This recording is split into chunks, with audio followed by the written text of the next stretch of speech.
दिल्ली के आम आदमी पार्टी के विधायक संजीव झा ने उत्तराखंड में नए स्कूल का किया शिलान्यास। अपने भाषण में संजीव झा ने दिल्ली के एलजी को जमकर कोसा। आम आदमी पार्टी बुराड़ी विधानसभा के विधायक संजीव झा ने बुराड़ी उत्तराखंड कॉलोनी में 28 मई रविवार को नए स्कूल की बिल्डिंग का शिलान्यास अपने कर कमलों से किया। वैसे तो दिल्ली सरकार में शिक्षा मंत्री सुश्री आशीती जी के द्वारा शिलान्यास होना था, लेकिन किसी व्यक्तिगत या सरकारी व्यस्तता के कारण वो इस कार्यक्रम में उपस्थित नहीं हो सकी। उनकी अनुपस्थिति में विधायक व आम आदमी पार्टी के राष्ट्रीय प्रवक्ता संजीव झा ने अपने कर कमलों से इस स्कूल की बिल्डिंग का शिलान्यास किया। कार्यक्रम के आरंभ से पूर्व निगम पार्षद रूबी रावत, गगन चौधरी, आप नेता राहुल शर्मा, धर्मेंद्र रावत, पूर्व निगम प्रत्याशी अशीत कुमार, निशांत रोहतान, जिला अध्यक्ष नरेंद्र सोनी, बुराड़ी विधानसभा अध्यक्ष सनी उपाध्याय, वार्ड अध्यक्ष अनीश तिवारी, श्रवण झा, रत्नाकर पांडे, उत्तराखंड RWA प्रधान पंचौली जी, स्कूल का कार्य देख रहे doctor Ravikant, Vinod Rawat, enclave RWA, Madan Prajapati, Ajay Sharma, Kapil Dev Mishra, RWA प्रधान राम किशन राणा, राजेश श्रीवास्तव RWA, संगीता नेगी, महिला wing, Asthana ji executive engineer, Naved ji सहित AE और JE कॉन्ट्रैक्टर सभी मंच पर मौजूद थे। विधायक संजीव झा ने आने से पूर्व जिला अध्यक्ष नरेंद्र सोनी, निगम पार्षद रूबी रावत, गगन चौधरी, राहुल शर्मा, राजेश श्रीवास्तव तथा RWA के पदाधिकारियों ने मंच के माध्यम से स्कूल की बिल्डिंग के शिलान्यास के विषय में अपना अपना विचार रखा। जिला अध्यक्ष नरेंद्र सोनी ने इस अवसर पर उपस्थित जनता के समक्ष विस्तार पूर्वक अपना विचार प्रस्तुत किया। इसके अलावा राहुल शर्मा ने भी इस शिलान्यास के मौके पर उपस्थित जनसमूह को संबोधित किया। नरेंद्र सोनी संबोधन के अंतिम क्षण में विशेष संजीव झा ने जनता का अभिवादन करते हुए मंच पर उपस्थित हुए आम आदमी पार्टी के कार्यकर्ताओं तथा RWA के लोगों ने पुष्पहार तथा पुष्प गुच्छ देकर विधायक संजीव झा का स्वागत तथा अभिनंदन किया। विधायक संजीव झा ने भाषण की शुरुआत में मंच पर उपस्थित नेता कार्यकर्ताओं तथा सामने बैठी जनता का धन्यवाद करते हुए भाजपा के साथ साथ कांग्रेस पार्टी की कड़ी आलोचना की, जो मुख्य तौर पर देखने की बात रही कि विधायक संजीव झा ने अपने भाषण के दौरान दिल्ली के LG माननीय श्री VK सक्सेना को जमकर कोसा। विधायक संजीव झा ने कहा कि देश की सबसे बड़ी पार्टी भाजपा,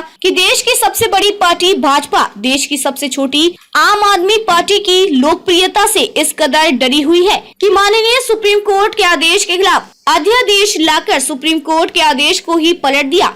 श्री झा ने कहा कि हम चाहें और किसी राज्य में सरकार बनाए या नहीं बनाए, लेकिन आम आदमी पार्टी ने देश की सबसे मजबूत दोनों पार्टियों को शिक्षा, स्वास्थ्य, बिजली, पानी जैसे मुद्दे पर जनता को राहत देने के लिए मजबूर कर दिया। संजीव झा ने कहा कि जमीन के लिए मैंने RWA व क्षेत्र की जनता के साथ पिछले 9 सालों से संघर्ष कर रहा हूं, अब जाकर कामयाबी मिली। उत्तराखंड कॉलोनी में पानी, बिजली सहित अनेकों समस्याओं का समाधान किया गया। अपने भाषण के पश्चात विधायक संजीव झा ने बुराड़ी विधानसभा की आई हुई समस्त जनता का मंच से धन्यवाद व आभार व्यक्त किया। मंच संचालन योगेंद्र रावत ने बहुत सूझबूझ के साथ किया। लोगों के लिए खान पान का भी उचित प्रबंध इस कार्यक्रम में शामिल लोगों के लिए किया गया था। विधायक संजीव झा ने जनता की समस्याओं को दूर करने का आश्वासन दिया। इस शिलान्यास के कार्यक्रम में भारी संख्या में क्षेत्र के लोग मौजूद थे। सभी लोगों ने विधायक संजीव झा का इस कार्य के लिए धन्यवाद और आभार प्रकट किया। बुराड़ी विधानसभा के विधायक लौह पुरुष श्री संजीव झा जी ने जो करके दिखाया है वो इतना काबिले तारीफ है कि हम शब्दों में उसकी बढ़ाई नहीं कर सकते। शिक्षा इतना अहम योगदान निभाती है जीवन में, और जैसा आपने पहले भी देखा है हमारा बुराड़ी वाला सर्वोदय स्कूल, उसके अंदर भी उन्होंने इतना बदलाव किया, नई बिल्डिंग बनाई जिससे ज्यादा से ज्यादा बच्चे पढ़ सके। उसमें लगभग 7 से 8 हजार बच्चे डेली पढ़ाई कर रहे हैं। इसी तरीके से अभी ये नए स्कूल की शिलान्यास विधायक जी ने रखवाई है। स्कूल को बनाना कितना मुश्किल होता है ये आप सभी जानते हैं। उन्होंने कितना युद्ध इसके लिए लड़ा होगा, कहाँ कहाँ धक्के खाए होंगे, किस किस के आगे हाथ जोड़े होंगे। उनके लिए मैं बहुत बहुत धन्यवाद करना चाहूँगा और आप सभी को बहुत बहुत बधाई देना चाहूँगा कि आपके घर के आसपास एक सरकारी स्कूल, दिल्ली सरकार का सरकारी स्कूल, जिसमें उच्च स्तर की शिक्षा आप सभी को मिलेगी, वो आपको मिलने जा रही है। ये जल्दी स्कूल बनके तैयार हो जाएगा जिसमें आप सभी के बच्चे पढ़ेंगे और अपने देश का उज्जवल भविष्य बनाएंगे। आप सभी ने मुझे बोलने का मौका दिया, बहुत बहुत धन्यवाद। बदला तो स्वाभाविक तौर पर राजनीति में परेशानियां भी शुरू हुई। 2015 में आप सबने किया जो देश के जनतांत्रिक इतिहास में काले अक्षरों से लिखा जाएगा।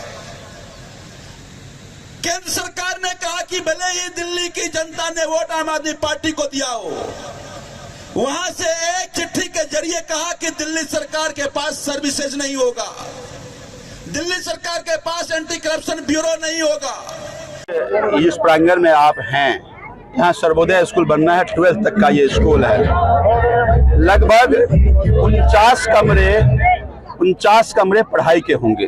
टोटल कमरों की संख्या 60 से ऊपर है, तो 49 कमरे पढ़ाई के, लगभग 36-37 करोड़ का ये टेंडर है। अब काम की शुरुआत अभी हो जाएगी, 1 साल का समय है, तो मुझे लगता है कि अगले साल इसी वक्त हम लोग इस स्कूल के प्रांगण का हम लोग कंप्लीट होने का लोकार्पण हम लोग करेंगे। अभी आपने कहा कि एलजी फाइल दबा के बैठ जाता है, काम नहीं करने देता है, तो ये सारे काम कैसे हो पा रहे हैं? मैंने कहा ना, देखिए 2 तरीके हैं। अगर आपकी नियत हो तो काम की गति को रोक सकता है, काम को नहीं रोक सकता। आप ना देखिए ना, अरविंद केजरीवाल जी को रोज प्रेस कॉन्फ्रेंस करना पड़ता है, जाकर धरने देने पड़ते हैं। तो जो काम आसानी से एक दिन, ये जो आज हम जो शिलान्यास कर रहे हैं, इसका टेंडर होने की प्रक्रिया 2019 में थी, लेकिन आज टेंडर हो रहा है। ये 2019 में बनके कंप्लीट हो गया रहता आज तक। तो ये काम की गति को धीमी कर रहे हैं। अगर ये सारे अधिकार हम, जब दिल्ली की जनता ने वोट किया, हमारे अधिकार हमें दे दो, ताकि हम जो काम करना चाहते हैं काम कर पाए, और वो गति को रोकने की साजिश करते हैं। और मैंने कहा, जो स्कूल बनने का रोक दे, जो मोहल्ला क्लिनिक में इलाज होना रोक दे, वो इंसान नहीं, वो राक्षस हो सकता है। सर, नए संसद भवन का उद्घाटन आज हुआ है, किस रूप में देख रहे हैं? सरकारी जमीन पे लोगों ने कब्जा कर रखा है, कब तक सरकार खाली कराएगी? देखिए, जितने ग्राम सभा के जमीन पे कब्जा है, एक टेक्निकल प्रॉब्लम ये है कि ये सब अर्बन होने के बाद डीडीए को चला गया है। मैंने इस मातहत एलजी साहब से भी मिला था, मैं इस मातहत हमने वीसी से भी मिला था, और अब मैं यूडी जो केंद्रीय मंत्री हैं हरदीप पुरी जी, उनसे भी समय मांग रहा हूँ कि इसका कोई एक प्रक्रिया बन जाए कि डीडीए क्या जिम्मेदारी है, रेवेन्यू क्या जिम्मेदारी है। अभी बॉल फेंकते हैं, रेवेन्यू कहता है जी नहीं हमारे पास नहीं, डीडीए की जमीन है, डीडीए करेगा। कई जगह तो हद यह है कि हमारे शिक्षा की जमीन जो एजुकेशन को अलॉट किया गया, उसमें भी अब फर्जी लोग आके पार्टी बन रहे हैं। ये चिंता का विषय जरूर है। मैं आपके माध्यम से भी एलजी साहब को कहना चाहता हूँ कि अगर राजनीति के बाद अगर समय मिले तो कम से कम दिल्ली की जमीन को बचा लीजिए। दूसरी बात जो आपने कहा, देखिए एक बात समझिए कि आज दिल्ली के संसद का उद्घाटन हो रहा है। पूरे जो जनतांत्रिक व्यवस्था है, इस जनतांत्रिक व्यवस्था में सबसे बड़ा जो सुप्रीम है वो प्रेसिडेंट है, और उसके बाद वाइस प्रेसिडेंट है, और वाइस प्रेसिडेंट तो राज्यसभा के अध्यक्ष भी हैं। क्यों नहीं बुलाया गया प्रेसिडेंट को, क्यों नहीं बुलाया गया वाइस प्रेसिडेंट को? आपके अपने चेहरे से इतना प्यार क्यों है कि अपने महिमा मंडन में आप राष्ट्रपति को भूल जाते हैं, आप राज्यसभा के सभापति को भूल जाते हैं? तो इसीलिए विपक्ष ने इसको बाइकआउट किया कि देखिए, इस देश के जो जनतांत्रिक व्यवस्था है, जो प्रोटोकॉल है, उससे अगर आप छेड़छाड़ करेंगे तो ये कतई बर्दाश्त नहीं किया जाएगा। कई तरह के सवाल, उनकी निष्ठा पे भी सवाल खड़े हो रहे हैं कि जब राम मंदिर का उद्घाटन होता था तो उस तत्कालीन राष्ट्रपति को नहीं बुलाया गया था, आज जो हमारे राष्ट्रपति हैं उनको नहीं बुलाया जा रहा। तो कहीं ऐसा नहीं है कि आपके मन में वही जो एक बुजुर्गा सोच है वही तो कहीं नहीं है, उसके कारण तो नहीं बुला रहे हैं? कई तरह के सवाल खड़े हो रहे हैं। विपक्ष की जिम्मेदारी है कि जनतांत्रिक मूल्यों को कायम करने के लिए उसे खिलाफ करे हो। आगे अयोध्या मंदिर का भी कहीं ना कहीं अगले साल उद्घाटन होना है, अगर उसमें भी